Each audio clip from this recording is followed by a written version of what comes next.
사랑하는 자들아, 우리가 서로 사랑하자. 사랑은 하나님께 속한 것이니 사랑하는 자마다 하나님으로부터 나서 하나님을 알고 사랑하지 아니하는 자는 하나님을 알지 못하나니 이는 하나님은 사랑이심이라. 하나님의 사랑이 우리에게 이렇게 나타난 바 되었으니 하나님이 자기의 독생자를 세상에 보내심은 그로 말미암아 우리를 살리려 하심이라. 사랑은 여기 있으니 우리가 하나님을 사랑한 것이 아니요 하나님이 우리를 사랑하사 우리 죄를 속하기 위하여 화목제물로 그 아들을 보내셨습니다. 사랑하는 자들아, 하나님이 이같이 우리를 사랑하셨은즉 우리도 서로 사랑하는 것이 마땅하도다. 어느 때나 하나님을 본 사람이 없으되 만일 우리가 서로 사랑하면 하나님이 우리 안에 거하시고 그의 사랑이 우리 안에 온전히 이루어지느니라. 아멘. 옛날 중세 때 엘레드라고 하는 수도사가 한 이야기가 있습니다. 중세 때 이야기니까 좀 허술하기도 하겠지만 의미 있는 이야기입니다.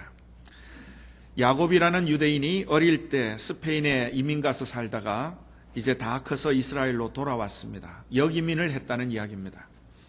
그런데 이 사람이 스페인에서 살다 보니까 스페인 말만 할 줄 알았지 히브리 말은 거의 못하는 형편입니다. 마치 우리 자녀들 중에 많은 자녀들과 같습니다.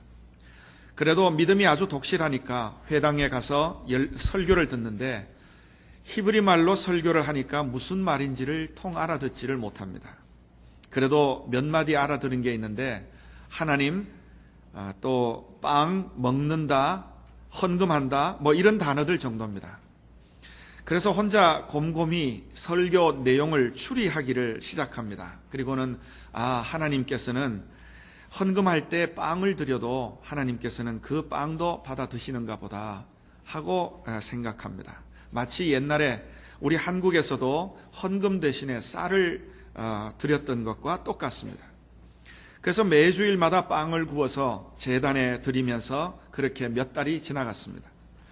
그러던 어느 날 이제 그날도 아내가 구워준 빵을 들고 회당에 가서 하나님께 인사를 하고 항상 그 빵을 넣어두는 헌금함에다가 빵을 넣어두려고 하는데 마침 그 회당에서 일하던 랍비가 그걸 보더니 아마 뭘 훔쳐간다고 오해를 했는지 달려오면서 여보시오, 당신 지금 뭐 하는 거요? 하고 소리를 쳤습니다. 이 야곱이라는 사람이 태연하게 지금 하나님께 빵을 구워드리는 겁니다. 이거 랍비가 들을 때 말이 안 되거든요. 그러니까 랍비가 다시 말하기를 아니 하나님이 빵을 드시지도 않는데 무슨 빵을 바친다고 하는 거요? 하고 다시 소리를 질렀습니다. 야곱이 말하기를 왜 이러십니까? 하나님이 지금 제 빵을 몇 달째 받아 들고 계십니다. 그러면서 이 랍비와 야곱이 다투기 시작합니다. 하나님이 빵을 못 먹는다, 아니다, 내가 빵을 갖다 놓으면 매번 헌금함이 매번 비어있는 걸 보면 틀림없이 하나님이 빵을 드신다. 안 그러면 누가 먹느냐, 누가 훔쳐가기도 하느냐. 그러다가 이 말에 랍비가 갑자기 생각이 나든지 아마 진짜로 누군가가 빵을 훔쳐 먹는 것 같으니까 숨어서 지켜보자고 했습니다. 두 사람이 숨자 말자 한 사람이 들어오는데 그 사람은 오갈 데가 없어서 이 회당 주변에 얼쩡거리면서 빌부터 사는 사람입니다. 이 사람이 이렇게 회당에 들어와 제단 앞에 무릎을 꿇더니 툴툴거리면서 기도하기 시작합니다. 하나님, 또 빵을 주셔서 감사합니다. 감사하긴 한데 하지만 이제는 그 빵 먹기가 참 싫습니다. 무슨 빵을 어떻게 구웠는지 모르겠지만 제대로 구워지지 않아서 푸석푸석해서 먹기가 참 힘듭니다. 하나님, 천사들에게 명령하셔서 그 빵 좀 잘 구우라고 해 주시옵소서. 그렇게 기도하고는 헌금함에서 빵을 집어내려고 하는데 그 순간 또 랍비가 그 사람을 덮쳤습니다. 그리고 이 랍비가 두 사람을 세워놓고 혼을 냅니다. 당신들 지금까지 하나님께 큰 죄를 지은 줄 아시오. 하나님이 빵을 먹는다고 모독해도 유만분수고 하나님께 드린 빵을 훔쳐가는 것도 유만분수라고 한참 꾸지람을 합니다. 그때 그 회당의 제일 높은 수석 랍비가 마침 그 길을 지나가다가 이 광경을 다 보고 설명을 듣고 이렇게 말을 합니다. 이 사람들은 절대로 하나님께 죄를 지은 게 아닙니다. 하나님께 헌신한 사람들입니다. 한 사람은 빵을 구워 갖다 놓고 한 사람은 그 빵을 먹을 때 그거 바라보면서 하나님이 얼마나 좋았겠습니까? 하나님이 진짜로 빵을 드신 것처럼 기뻐하셨을 것입니다. 그러면서 야곱이라는 사람을 보면서 또 말을 합니다. 당신이 정말 하나님을 기쁘시게 하려고 빵을 구워 바쳤다면 그와 똑같은 방법이 한 가지가 더 있는데, 그것은 빵을 구워서 이 사람에게 직접 주는 것입니다. 당신이 정성껏 빵을 구워 이 사람에게 준다면 그게 하나님께 드린 것과 똑같은 것이 됩니다. 이 이야기를 전한 엘레드라고 하는 수도사가 이렇게 교훈을 남겼습니다. 누구나 다른 사람과 진실한 친구가 되면 그 사람은 곧 하나님과도 친구가 됩니다. 짐승이 따로 있는 게 아닙니다. 다른 사람이 필요도 없고 또 내가 다른 사람을 필요도 하지도 않고, 다른 사람이 굶든지 슬프든지 기쁘든지 무덤덤하게 사는 사람, 이들은 사람이 아니라 짐승입니다 하고 교훈을 남겼습니다. 오늘 본문 말씀 속에 요한 사도는 아주 특별한 진리를 우리에게 말씀해 주고 있습니다. 사랑하는 자들아, 우리가 서로 사랑하자. 사랑은 하나님께 속한 것이니 사랑하는 자마다 하나님으로부터 나서 하나님을 알고, 사랑하지 아니하는 자는 하나님을 알지 못하나니 이는 하나님은 사랑이심이라. 성경은 이처럼 하나님이 우리에게 사랑을 주셨다고 가르쳐 줍니다. 그런데 주신 그 사랑은 사랑하는 자마다, 그러니까 내 안에서만 머물러서는 안 되고 누구에게든가로 가야 한다는 말입니다. 우리에게 온 하나님의 사랑이 이웃에게, 누군가에게 전달될 때 비로소 내가 하나님의 사랑을 받았다는 그 사실이 확증이 된다는 말씀입니다. 반대로 얘기하면 우리가 하나님의 사랑만 받고 다른 사람에게 전달하지 못한다면 그 사랑은 반쪽 사랑입니다. 내가 정말 하나님께 사랑을 받은 사람인지 아닌지 확증이 안 된다는 말입니다. 내가 하나님의 사랑을 받았다고 하는 사실을 분명히 믿는다면 그 사랑은 반드시 이웃에게 전해져야 한다는 그런 말씀입니다. 그래서 오늘 본문 10절에도 말씀하기를, 사랑은 여기 있으니 우리가 하나님을 사랑한 것이 아니요 오직 하나님이 우리를 사랑하사 우리 죄를 위하여 화목제물로 그 아들을 보내셨습니다. 그렇게 말씀합니다. 그런데 이 말씀 중에 사랑은 여기 있으니, 사랑은 여기 있는데 그 여기가 어디를 말하겠습니까? 이 구절을 좀 더 정확하게 말하면, 사랑은 이 진실에 있으니, 다시 말하면 진실한 사랑은 이것이니 하는 말입니다.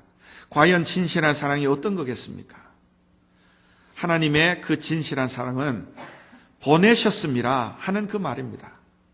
보내셨다는 말입니다. 사랑은 여기 있다는 겁니다. 그게 무슨 말이냐? 가지고 있는 데 있지 아니하고 보내는 데 진실한 사랑이 있습니다.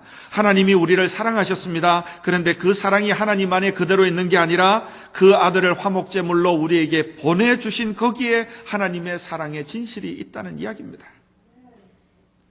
하나님이 우리를 먼저 사랑하셨습니다. 주님은 우리의 화목제물입니다. 오늘 본문에 중요한 말씀들이 많습니다. 하지만 가장 중요한 것은 그 사랑을 우리에게 보내주셨다.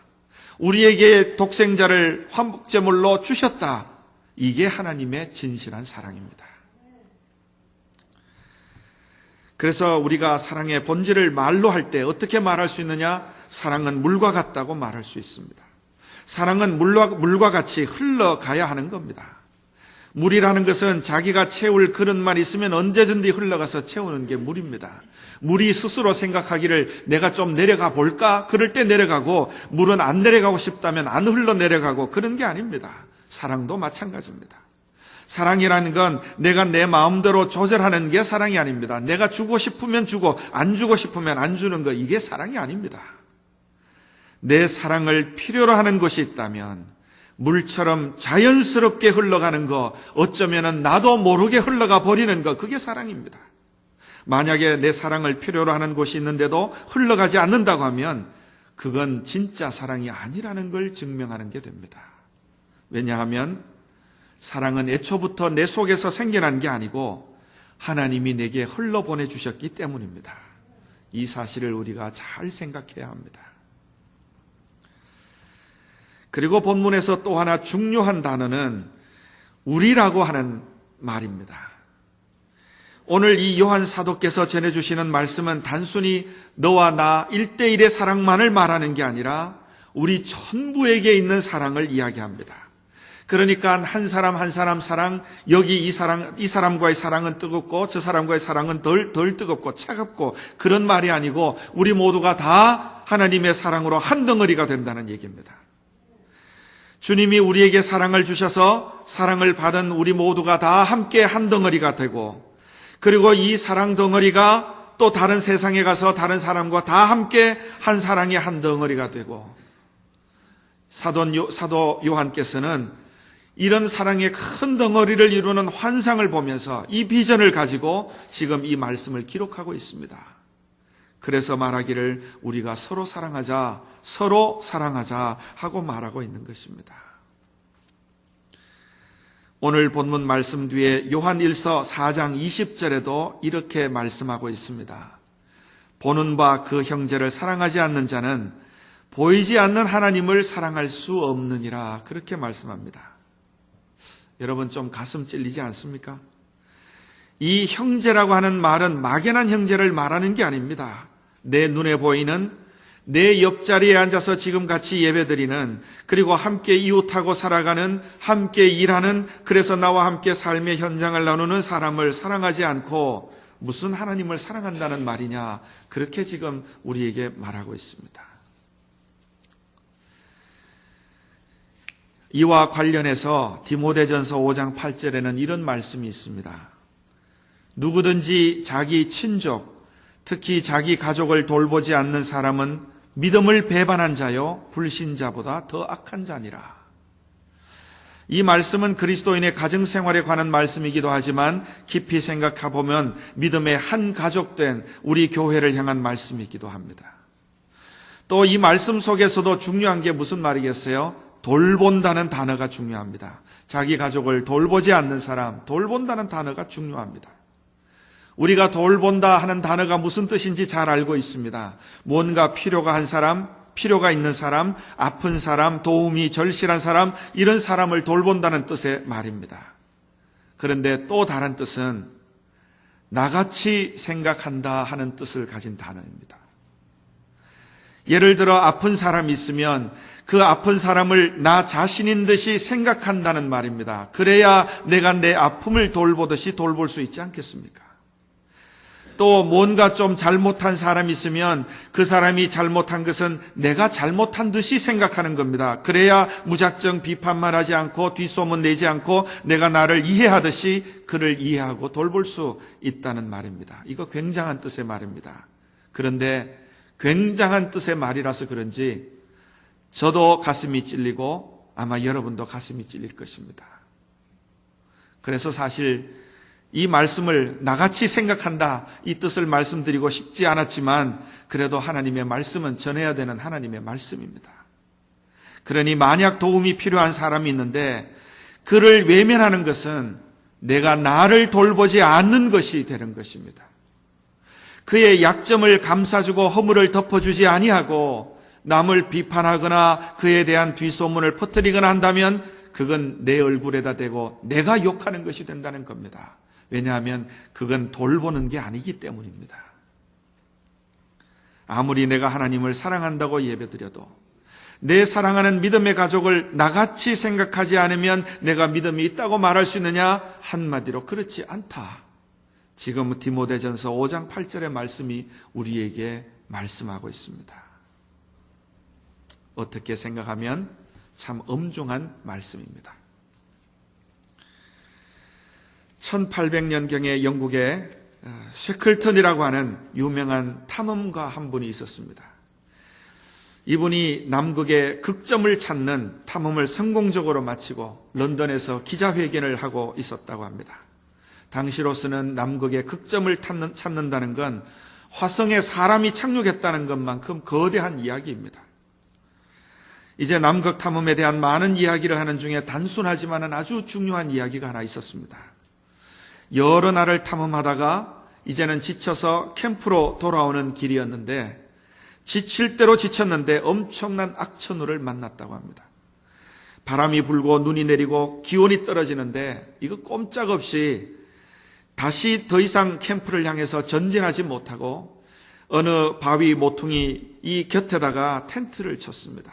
며칠 동안 이제 악천후가 지나가기를 기다려야 하는데 문제는 양식이 문제입니다. 셰클트는 마지막 남아있는 식량 중에 건빵을 대원들에게 한 봉지씩 나누어줬습니다. 이제 그걸로 며칠을 견뎌야 됩니다. 그런데 어떤 사람은 잘 견디는 사람이 있는가 하면 어떤 사람은 배고픈 걸 못 견디고 처음부터 거의 다 먹어버리는 사람들이 있었습니다. 그래서 밤에 잠자리에 누웠지만 이 세클턴경이 불안해서 잠이 오지를 않습니다. 내일은 또 어떻게 될 것인가? 그렇게 심각한 고민에 빠져 있는데 어느 옆에서 부석거리는 소리가 나서 돌아다 봤습니다. 대원들이 다 잠든 틈에 한 사람이 옆에 누운 사람의 배낭에 손을 대는 겁니다. 그 손에 건빵 봉지를 꺼내 들고 있는 겁니다. 화가 났습니다. 아니 지금 서로 협력해도 살아나기 어려운 판에 저런 도둑놈이 있나? 그런 생각에 그의 덜미를 잡으려고 했는데 잠깐 사이에 다시 보니까 이 사람이 자기 건빵 봉지에서 건빵 한 줌을 집어들고 그 사람의 봉지에 넣고 그 봉지를 다시 그 사람의 배낭에 몰래 넣어두는 것입니다. 이 장면을 몰래 지켜본 세클턴경이 그날 밤에는 밤잠을 아주 달게 잤다고 합니다.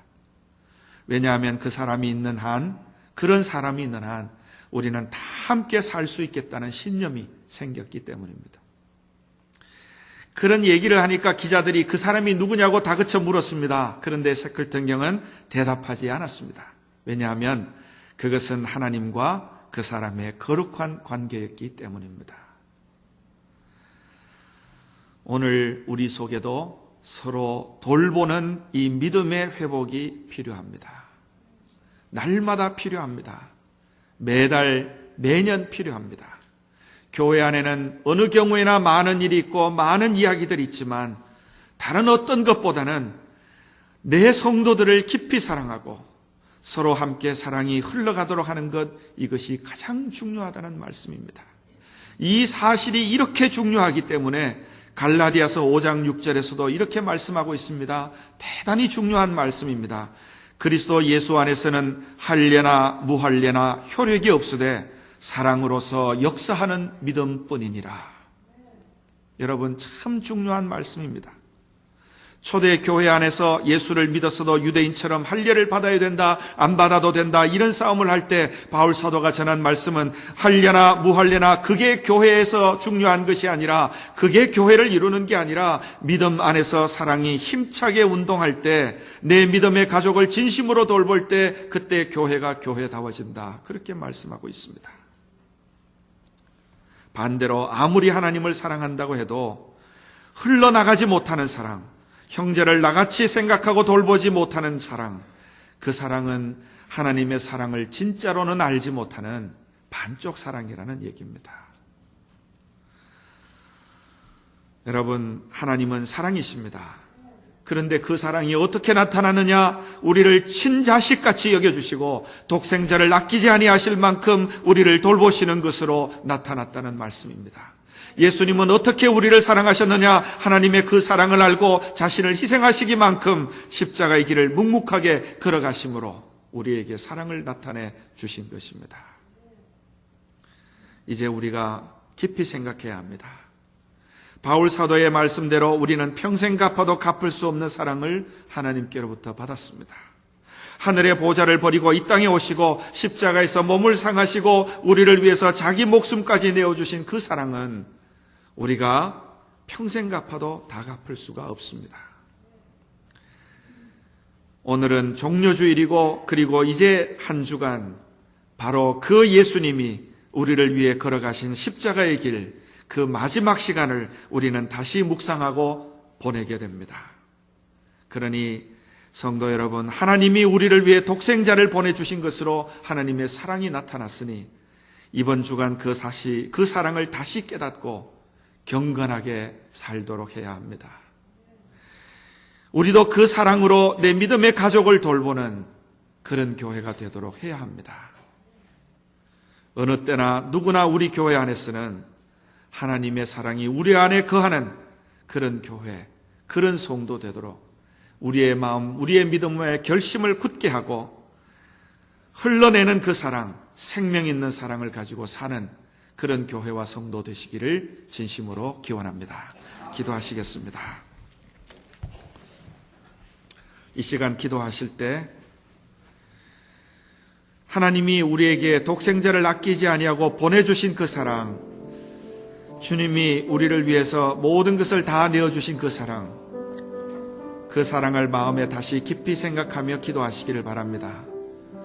지금까지 저도 여러분도 혹시 하나님의 사랑, 주님의 그 사랑 앞에 부끄러움이 많았다면 이제는 우리가 다시금 하나님의 사랑, 그 주님의 사랑을 깨닫고 우리 안에 있는 사랑을 회복하는 다짐의 기도가 이 시간 있으시기를 바랍니다.